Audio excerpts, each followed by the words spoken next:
Salut les nomades, aujourd'hui on va procéder à l'installation du panneau solaire avec des supports Unifix. Je vais procéder à une pose uniquement collée dans les règles de l'art bien sûr. Pour commencer, j'ai une première contrainte. Sur les Peugeot Boxer, on a des toits alvéolés. Donc pour remédier à ça, je vais mettre une plaque en inox que bien sûr je vais coller. Et après je viendrai poser mon support Unifix qui pourra être posé n'importe où. Donc si tu as bien compris, la première étape, ça va être de monter le panneau solaire, on va dire à blanc, pour placer justement ces plaques inox et les supports Unifix, faire un traçage pour pouvoir les coller.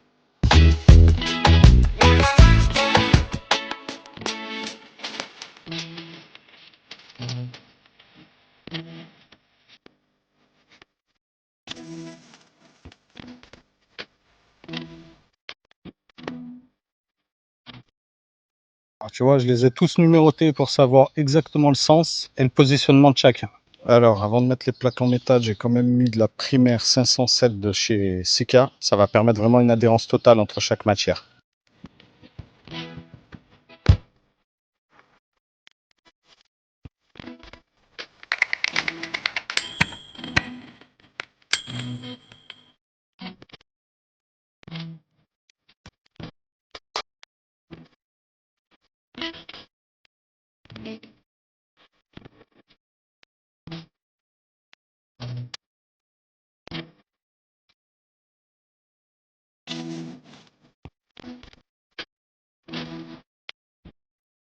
Les supports Unifix, il faut bien les poncer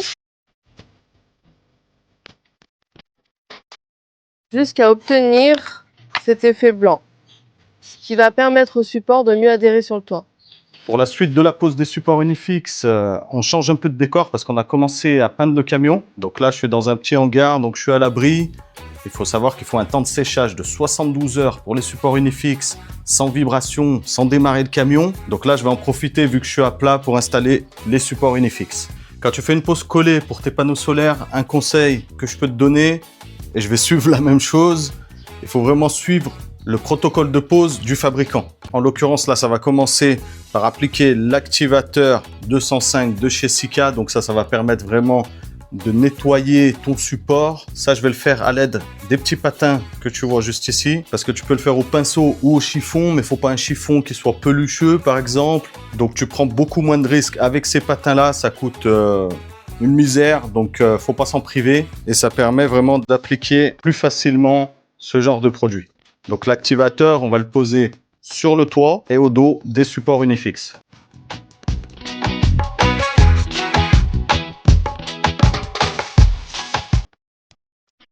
Étape 2, tu vas passer le Sika primaire 507, toujours avec les patins. Ça fait guise tout simplement de primaire d'accrochage, donc c'est une sous-couche, hein, en quelque sorte pour faire plus rapide, je dirais, sur le produit. Mais ça, c'est un produit qui est essentiel. Je l'ai utilisé pour la pose de la fenêtre, justement. Et je touche du bois, hop, il y a du bois ici. La fenêtre, elle n'est pas tombée, donc logiquement, on peut faire confiance à ce produit. Dans ce produit, il y a une petite bille pour pouvoir le mélanger correctement. Ils disent qu'il faut le secouer au moins 1 minute. A few moments later. Pour la primaire 507, c'est toujours la même histoire, donc à appliquer au dos du support Unifix et sur le toit de ton fourgon.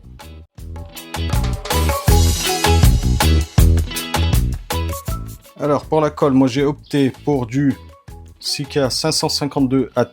C'est ce qui est préconisé par Unitech. Donc ça, c'est une colle qui permet d'absorber les vibrations. Recommandation pour appliquer la colle. Donc tu vois les filets. C'est des bandes de 1,5 à 2,5 mm. Les bandes, elles sont positionnées d'une certaine façon. C'est pour optimiser justement le temps de polymérisation et donc de séchage optimal de la colle.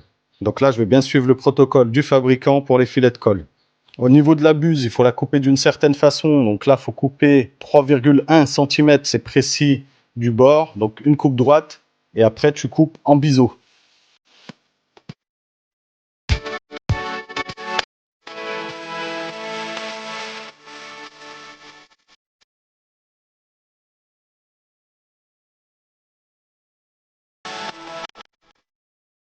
Le fabricant, il conseille d'avoir entre 4 et 5 mm.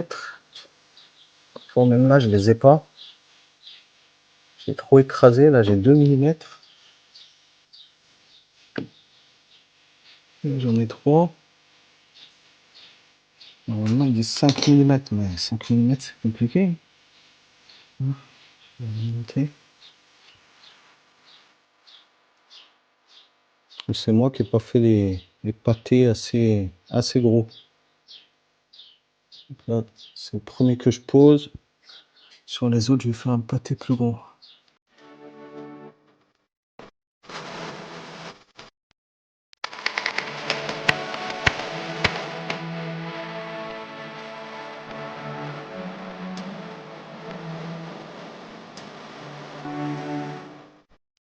Ça y est, j'ai terminé de poser les 6 supports unifixes pour pouvoir poser le panneau solaire.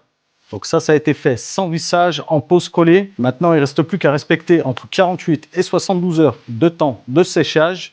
Très important, surtout par couvrir tes supports unifixes. Pour une bonne polymérisation de la colle, il faut que ce soit fait à l'air libre. Donc ça y est, une fois avoir posé les supports unifixes, il va falloir que je pose le passe-toit. Le passe-toit, je pense que je vais vraiment le mettre très à l'avant du véhicule.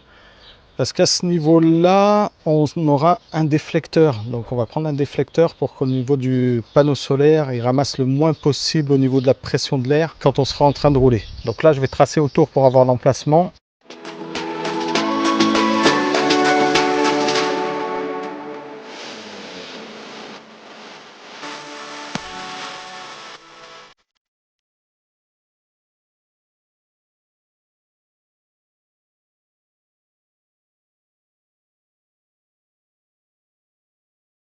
Ça y est, j'ai fait mes trous, donc c'était un peu galère parce qu'il y avait plusieurs épaisseurs.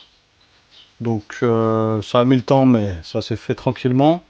Je suis content parce que je suis arrivé où je voulais. Je voulais arriver juste ici, donc c'est parfait. Donc ça, ce sera à l'intérieur du placard, au-dessus du poste de conduite. Et si tu nous suis depuis un petit moment, tu sais que nous, on va travailler l'électricité avec une batterie nomade qui sera installée directement sous la banquette qui sera ici. Donc là, tu vois un trou. La batterie nomade, elle sera à l'intérieur, pas à l'intérieur du trou, hein, elle sera ici.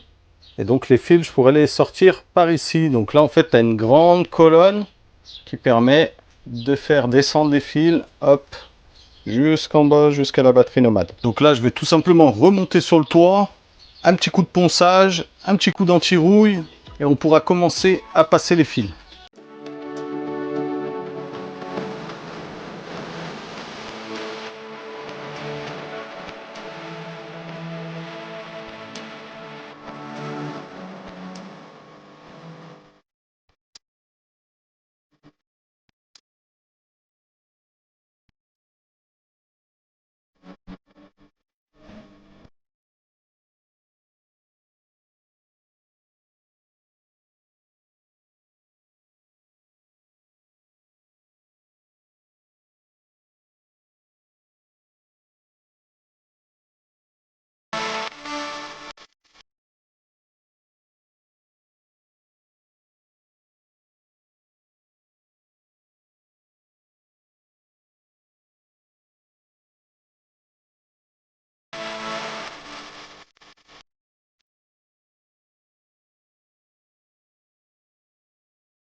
Ça y est, j'ai passé mes fils, j'ai collé le passe-toit. Il me reste plus qu'à sertir et à connecter les connecteurs MC4 et le panneau solaire. On sera pas loin de l'avoir terminé. Pour installer tes connecteurs MC4, donc déjà première étape, il faut retirer le bouchon. Il faut le faire passer en premier. Voilà. Hop. Parce que là après tu vas avoir en fait le joint d'étanchéité qui va être ici, tu auras un petit clic qui va arriver et en fait tu pourras plus l'enlever. Donc ça, faut absolument le petit bouchon le passer en premier. Après, ce que tu vas faire, donc ça tu le laisses de côté. Après tu auras ça, donc la petite tige. Donc il y en a deux qui sont différentes, il y en a une plus grosse, une plus petite. Ça, ce sera pour le mâle, elle est un peu plus grosse. Donc ça, pour l'installer, hop, tu vas prendre ton fil. Tu vas prendre à peu près la dimension de ton entrée, on va dire, donc un petit centimètre, 1,5 cm. On va dénuder le fil. Voilà, une fois ton fil dénudé, t'enlèves tout. Donc ça, tu le balargues. Donc tu vas avoir ça, il faudra tout simplement torsader les fils. Bien s'appliquer pour que ça fasse un bon boudin. Après tu vas reprendre ta tige qui va aller à l'intérieur de ton connecteur. Tu vas le mettre à l'intérieur. Il y a des pinces à sertir qui existent. Et on peut très bien faire ça avec ça. Une petite pince pointue, ça fait l'affaire. Hop, tu mets ton connecteur et tu vas venir pincer une première dent, on va dire. Voilà. Hop. Et la deuxième, tu vas venir la mettre par-dessus. Tu serres bien. Hop. Faut qu'il soit à fleur de ta coupe. Et là, tu serres bien. Hop là. Donc ça donne ça.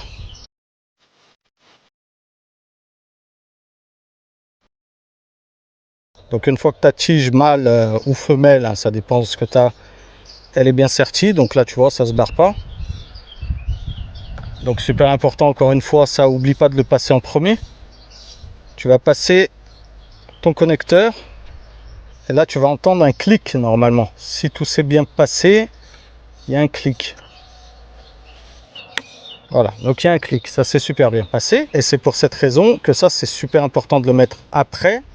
Parce qu'il faut qu'il y ait le clic avant. Et ça, tu pourrais jamais le passer si ce serait l'ensemble complet en fait. Donc il faut sertir, passer ça avant et puis sertir après. Et après, tu serres bien. Parce qu'à l'intérieur, en fait, tu as des petites dents qui vont faire guise aussi qui vont serrer un joint d'étanchéité. Donc ça permet que ce soit étanche sur ton toit. Donc après, là, tu serres à fond. Et donc là, l'étanchéité est faite. Les deux connecteurs MC4 sont installés. Il ne reste plus qu'à le brancher au panneau solaire. Et ton installation pour le panneau solaire sera terminée. Une fois que tu as posé ton panneau solaire, que tu as branché tes connecteurs MC4, l'avantage des supports Unifix, tu vas juste enquiller ton panneau solaire dessus. Tu poses le support de fermeture, une rondelle. Ça, je sais jamais comment ça s'appelle, ça évite au boulon de se dévisser. Donc tu poses ça, tu y visses, hop, tu poses les trois. Tu peux le visser, le dévisser, enlever ton panneau solaire, remettre un autre panneau solaire. Ça, c'est le gros avantage des supports Unifix. Et une fois tous les boulons installés, ton panneau solaire et ton installation électrique, elle est terminée.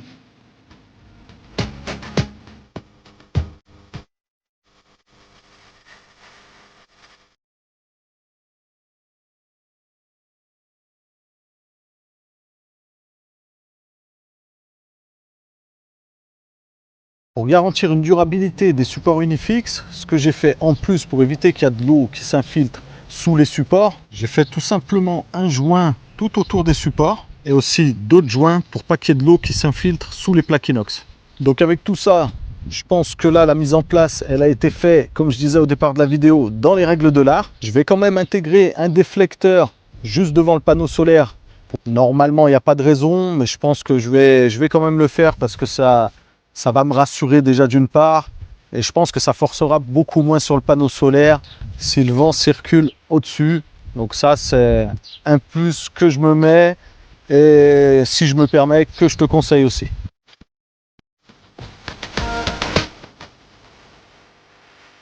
Voilà, donc la vidéo touche à sa fin. Donc si elle t'a été utile, n'hésite surtout pas à laisser un like, un commentaire, et aussi à t'abonner si ce n'est pas déjà le cas. Et moi, je te dis comme d'habitude, à plus sur une vie nomade.